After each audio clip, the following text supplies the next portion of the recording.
use tricks to increase your savings. In this video, I'll show you how to save money by using some simple tactics. But first, let me tell you about Arcad, Babylon's richest man, and how he was able to accumulate such vast sums of money over time. The rules of money and wealth production have largely remained unchanged since ancient times, and Arcad's teachings, despite being 4,000 years old, are still relevant today. In the words of Arcad himself, I will teach you his wealth building tactics that you may apply and implement. But first and foremost, are you a subscriber? If you haven't already, hit the subscribe button and the bell notification icon to ensure you don't miss any of our videos. Arcad, Babylon's richest man, tells his story. A poor man named Bansir was sitting in front of his house on a low wall in Babylon, some 3,000 years ago, on a lovely afternoon. He was meant to be building a chariot that day in order to better deliver the supplies to his customers and earn more gold for his family. Bansir, on the other hand, couldn't concentrate on building the chariot since his mind was elsewhere. He felt sad and dejected, and he couldn't stop thinking about anything. Kobe, his best friend and a musician, comes over to borrow 2 shekels from him. "If I had 2 shekels, Bansir says glumly and informs his companion, "I could lend them to no one, not even you, my best of friends, for they would be my fortune. No one, not even a best friend, contributes his entire fortune. Then, why don't you work on the half-built chariot today so you may earn some shekels for your family?" Kobe said.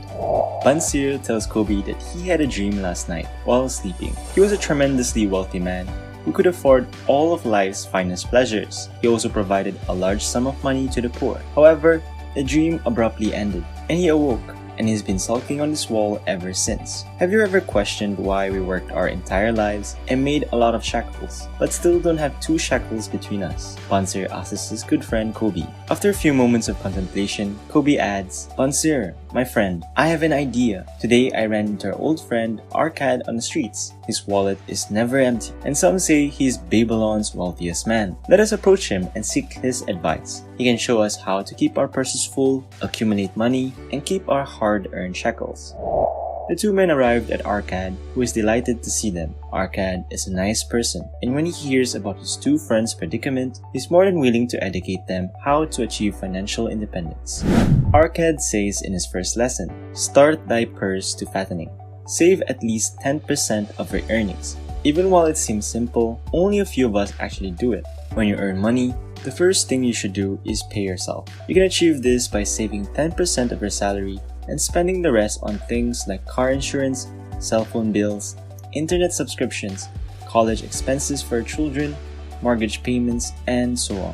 If you earn $2,000 per month after taxes, for example, the first thing you should do is save $200. This is known as paying yourself first. Before paying any of your bills or going shopping, you should save at least 10% of your salary, and then pay your other bills. You see, you want to pay first yourself because given a chance, our desires and undisciplined nature will rapidly want to indulge our short-term demands and cravings and desires, such as purchasing a new car, a new smartphone, possibly shoes, or even expensive foods, rather than achieving a long-term goal of financial independence.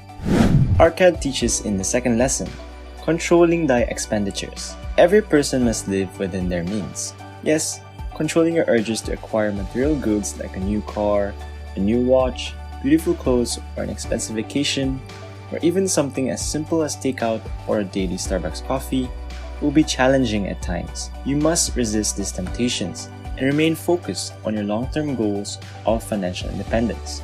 Many people will quickly upgrade their level of life when they receive a raise at work, which is why they have little to no savings at the end of the day. When you earn a raise, the general rule is to forget about it. Isn't it strange? You won't fall victim to lifestyle inflation if you convince yourself that you're still earning the same amount as before. Arcad's third lesson, make thy gold multiply. Make your money work for you. Wealthy individuals appreciate their time and do not waste it by sleeping away their working hours. Like the rest of society, the wealthy understand that there are only 3 ways to make money. You can use your own time, someone else's time, or your money as leverage. With only 24 hours in a day, how much can one individual truly do in terms of time leverage? The wealthy begin earning money and investing at a young age, taking advantage of compound interest. Arcad's fourth lesson is, guard thy treasures against loss. The basic principle of every investment is to protect the funds and avoid any losses. Greed and the desire to make quick money generally result in one losing everything.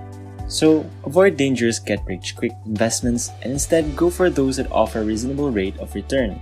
Money loss is a terrible thing to do to oneself. Even a single dollar may make a tremendous difference in your life. Consider the following scenario. You start with 100 gold coins and lose half of them, making your investment worth only 50 gold coins. How much profit do you need to recover your losses now? You are incorrect if you responded 50%. That's because you'll need to generate 100% profit on the remaining 50 gold coins to return your investment to its original value. Do you see what I'm getting at? So, when Arkad states, guard thy treasures from any loss, he understands what he's talking about. And that should be the number one rule for any investor. Never lose money. Arkad says in his fifth teaching, make of thy dwelling a profitable investment. Own your own home. Rather than paying your landlord rent every month, it makes more sense to make payments that will eventually turn into equity. When your property payments are completed and you receive a full title and ownership of your home, you and your children will have the assurance that no matter how difficult life becomes, you will always have a roof over your heads that you own.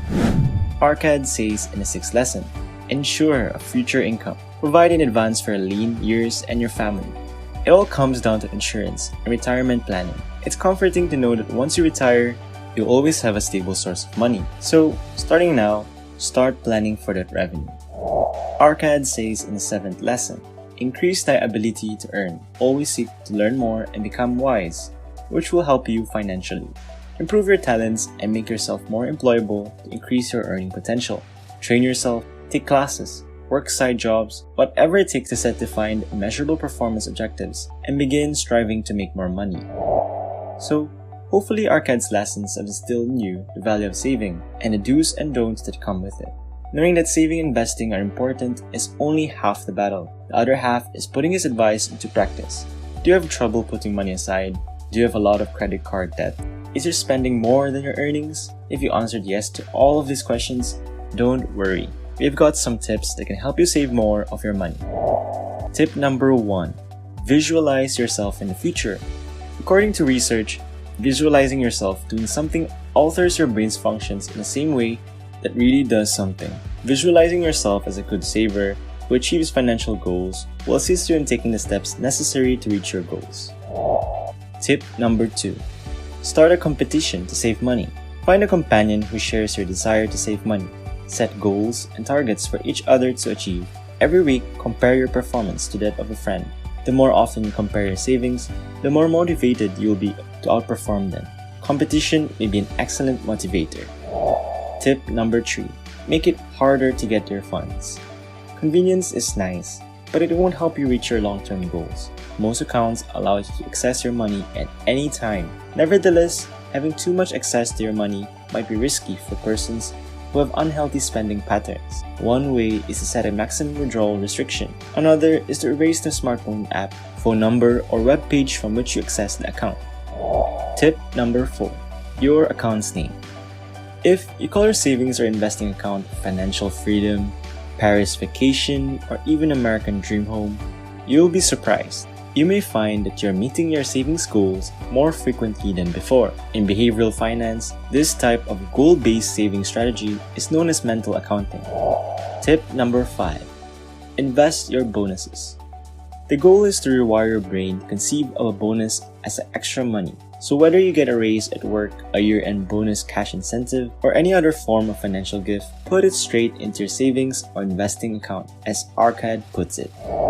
Tip number 6. Increase your savings gradually. Once you've set up an automated savings plan, increase your savings by 1% every 6 to 12 months to substantially boost your savings. If you're putting aside 10% of your paycheck, for example, boost it by 1% to 2% the following year, and every year after that. Tip number 7. Make your savings automatic. Setting up an automated savings plan is the simplest method to do this. You can set up your bank account in this manner, that 10% of your paycheck is immediately transferred to another savings or investment account the instant it arrives in your account. These are some tips that I recommend everyone to attempt perhaps you should try something else. Everyone's psychology is different, and you want to discover something that works for you. The ultimate goal of every trick or technique is to save more money. Best wishes on your journey to financial independence and good savings. That's all, folks. Thank you for watching. Subscribe, like, and comment for more content. See you in the next one.